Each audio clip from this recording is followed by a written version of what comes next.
भारत के विदेश मंत्री डॉक्टर एस जयशंकर पर लंदन में खालिस्तानी समर्थकों ने हमला किया। यह घटना तब हुई जब डॉक्टर जयशंकर लंदन स्थित थिंक टैंक चैथम हाउस में एक कार्यक्रम में भाग लेने के बाद वहां से निकल रहे थे। इस दौरान खालिस्तानी समर्थकों ने उनकी गाड़ी को घेर लिया और भारतीय तिरंगे को नुकसान पहुंचाने की कोशिश की। इस घटना के बाद भारत सरकार और यूनाइटेड किंगडम यूके ने इस हमले की कड़ी निंदा की है। भारत के विदेश मंत्रालय ने इस घटना को अस्वीकार्य और निंदनीय बताया है। वहीं यूके के विदेश मंत्रालय ने भी इस घटना पर गहरी चिंता जताते हुए कहा कि ऐसी घटनाएं ब्रिटेन के मूल्य और कानून के खिलाफ है। हालांकि यह सवाल उठ रहा है कि क्या केवल निंदा करना ही काफी है या फिर ऐसी घटनाओं को रोकने के लिए और सख्त कदम उठाने की जरूरत है। डॉक्टर जयशंकर लंदन में एक कार्यक्रम में भाग लेने के बाद वहां से निकल रहे थे। इस दौरान खालिस्तानी समर्थकों ने उनकी गाड़ी को घेर लिया और भारतीय झंडे को नुकसान पहुंचाने की कोशिश की। यह घटना लंदन में भारतीय हाई कमीशन के आसपास हुई, जहां पहले भी ऐसी घटनाएं हो चुकी है। भारत सरकार ने इस घटना को गंभीरता से लिया और यूके सरकार से मांग की है कि वह ऐसी घटनाओं को रोकने के लिए ठोस कदम उठाए।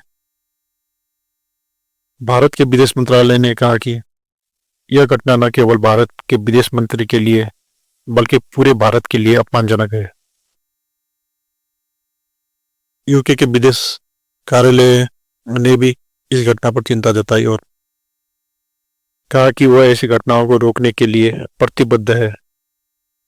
हालांकि यह सवाल उठ रहा है कि क्या यूके सरकार ने खालिस्तानी समर्थकों को बढ़ावा दिया है, क्योंकि यह पहली बार नहीं है जब भारतीय हाई कमीशन या भारतीय नेताओं पर ऐसी हमले हुए हैं।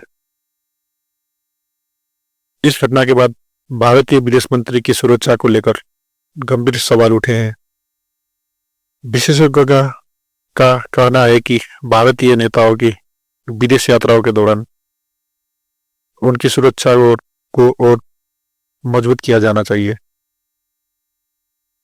कुछ लोगों ने सुझाव दिया है कि भारतीय दूतावास और हाई कमीशनों की सुरक्षाओं को और सख्त बनाया जाए ताकि ऐसी घटनाओं को रोका जा सके। खालिस्तानी समर्थकों की गतिविधियां पिछले कुछ समय से बढ़ी है। यह समूह भारत के खिलाफ नफरत फैलाने और हिंसा को बढ़ावा देने का काम कर रहे हैं। भारत सरकार ने इस समूह को आतंकवादी संगठनों की श्रेणी में रखा है और कई देशों से इन पर प्रतिबंध लगाने की मांग की है। भारत सरकार ने यूके सरकार से मांग की है कि वह खालिस्तानी समर्थकों की गतिविधियों पर लगाम लगाए और भारतीय नेताओं को और संपत्तियों की सुरक्षा सुनिश्चित करे। साथ ही भारत ने यह भी कहा है कि यूके को ऐसे समूहों को बढ़ावा देने वाले लोगों के खिलाफ कड़ी कार्रवाई करनी चाहिए। यह घटना भारत और यूके के बीच संबंधों में एक नई चुनौती की पेश करती है। भारत सरकार ने स्पष्ट कर दिया है कि वह ऐसी घटनाओं को बर्दाश्त नहीं करेगी और यूके से ठोस कदम उठाने की मांग कर रही है। अब यह देखना होगा कि यूके सरकार इस मामले में क्या कदम उठाती है और क्या वह भारत की चिंताओं को दूर करने में सक्षम होती है।